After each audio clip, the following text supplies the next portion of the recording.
Okay, so these are the indicators, or as they call them in the USA, the blinkers on my Indian FTR. Nothing wrong with them, they work perfectly fine. I'm quite happy with the fact I have the clear ones that flash yellow as opposed to ones that are permanently yellow.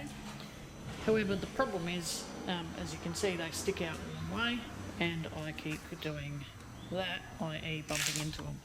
So I'm going to swap these out for some smaller Rizoma ones, which hopefully are still visible because I also like traffic to see me. Let's see how we go.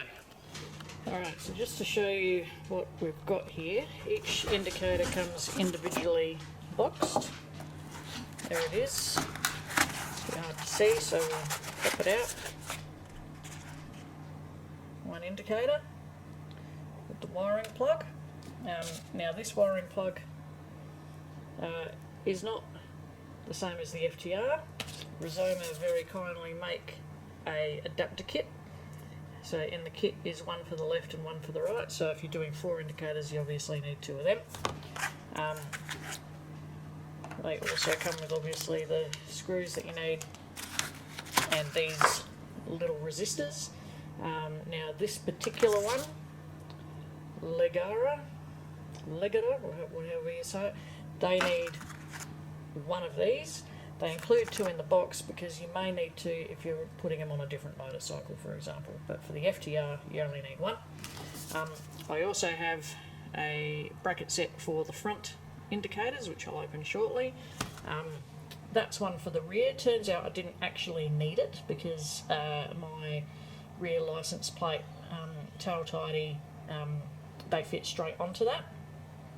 But that's fine. I'll hang on to this as a spare just in case, because you never know if you're going to make a change down the track. And just to compare for you, this is the stock indicator, one of the ones that I've removed, and this is what I'm replacing it with. A little bit smaller. See how we go.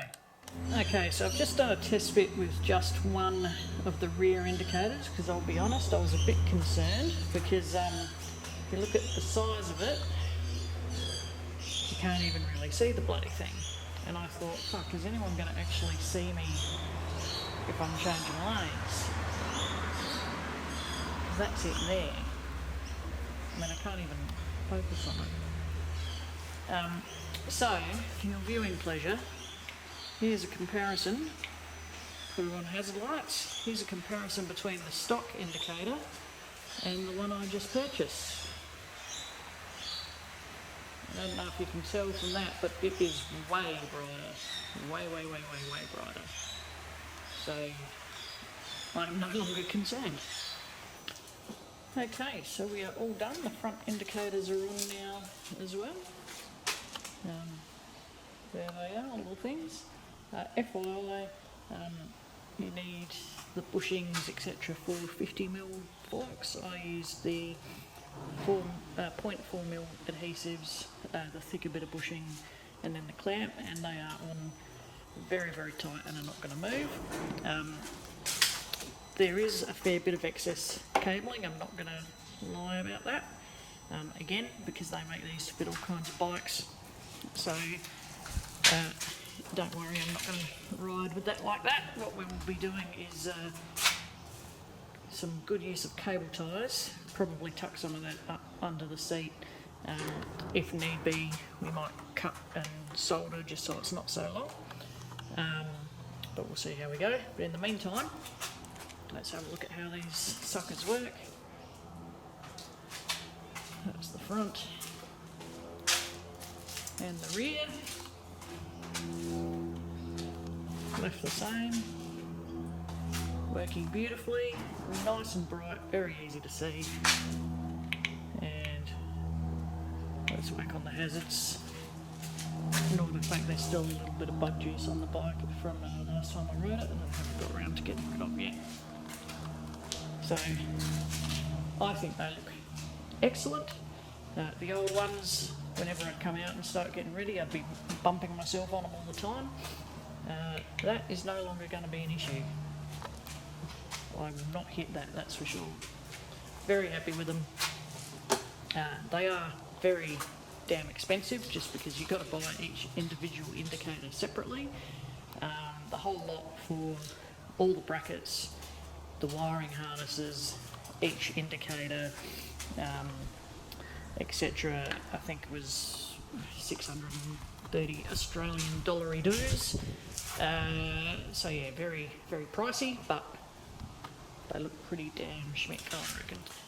Okay, so it looks like we're all done, I reckon. We have actually tidied up all the cabling. As you can see, what we did was pushed most of that under the seat. That is a pig of a job. Do not recommend it, but it's much tidier.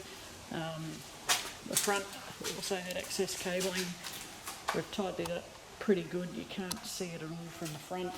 From to get in here, you can see we've jammed everything back in there with some cable ties, but it all works pretty good. We might actually trim the cables at some point if we find we need to, but for the time being, it's all working fine.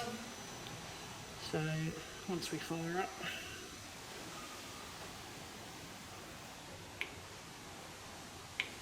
just to prove that they are bright as heck.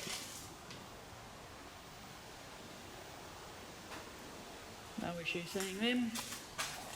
And the rear ones, even though I know a few people will say, oh, they're partially obstructed, but they're still pretty damn bright. And what I might do at some point is maybe add a spacer, if I need to push them out that extra half a centimetre, but I think they're pretty visible. Cheers.